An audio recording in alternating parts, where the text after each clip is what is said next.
All right. Secret number 7. Infiltrating the Dream 100. Mm-hmm. So I like the way he says infiltrating. I really like the terms. So it may turn some people off, but I really like the terms that he uses because infiltrating feels like, you know, there's this big castle and you got to storm it. But if you just ran up on it, you probably get killed just right off the bat. And so that's what it makes me think of. And especially when we're talking about celebrity Dream 100s, you know, you have to be very careful how you approach these people because the first impression for everybody is what they're going to remember. So if you come off creepy or spammy or just like you're scamming people, that's what they're going to remember. If they see your face, especially, that's what they're going to associate with it.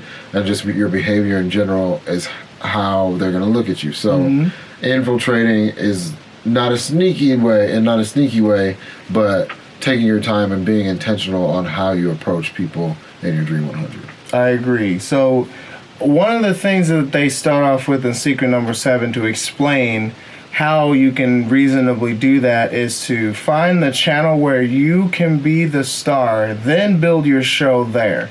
So earlier Darian was saying, like, don't try to take the shotgun approach to like doing it on multiple platforms, right? Find the one that you use the most first, and then I would start there. Yeah. Basically, yeah, if you should create a home for yourself on one social media channel.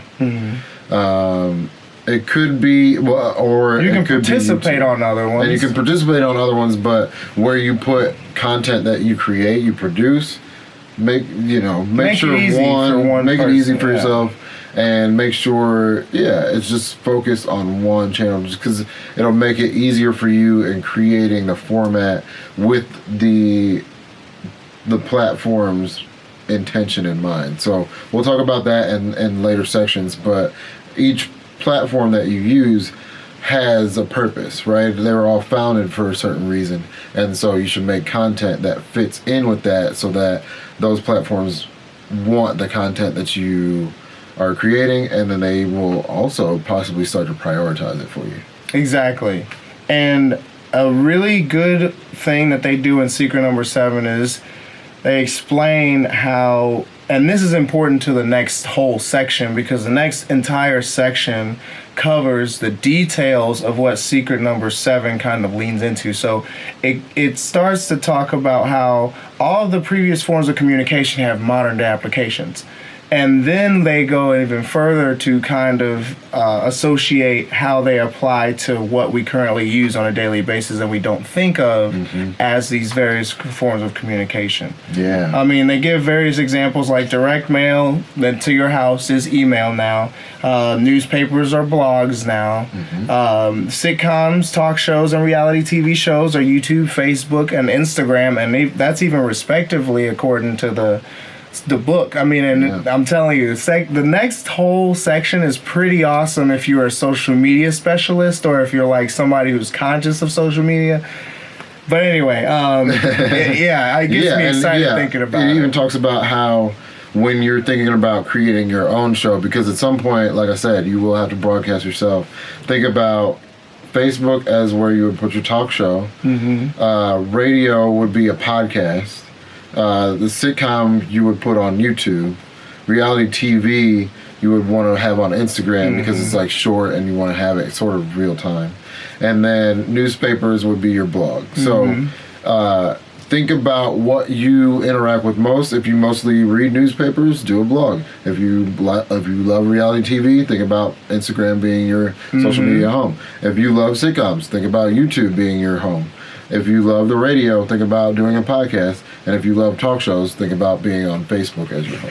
As soon as I read that, I'm telling you, my approach changed dramatically to how I'm going about my own brand. So there's so much gold in this book. And like your primary distribution channel is your email list. We just talked about that with the follow-up funnels and before the traffic that you own. But when you put out content, you can shoot it to your email list. Now you're providing even more free content, adding more value to these folks, and then you're retargeting because it is a funnel. That content is going to point to some other offer. So You email it to your email list, again, segmenting off and thinking about who might want this content. And then through your primary show channel, you use either text, video, or audio to send them value. Exactly. I mean, it goes into details about how... And it can be searched on the internet. Yeah. Like it's just like, on your show, you can document your story, tell your story, test your material, find different hooks that you're able to do for your, the buy your way in approach. Like, you don't want to buy anything for ads unless you know what your campaign is going to be. So you can test those things first here.